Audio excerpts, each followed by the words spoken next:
এই সিলেটের গর্বিত সন্তান, মুসলমান সন্তান যারা ইংল্যান্ডে গিয়েছেন, তারা সেখানে চুপ করে বসে নাই। সবাই মদের ব্যবসা করে তা নয়,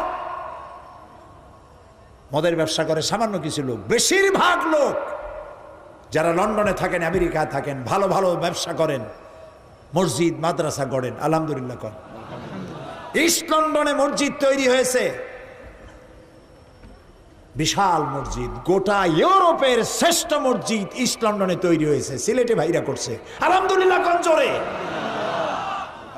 10,000 মুসলমান মসজিদের ভেতরে নামাজ পড়তে পারে, 10,000। এই মসজিদের নির্মাণে খরচ হলো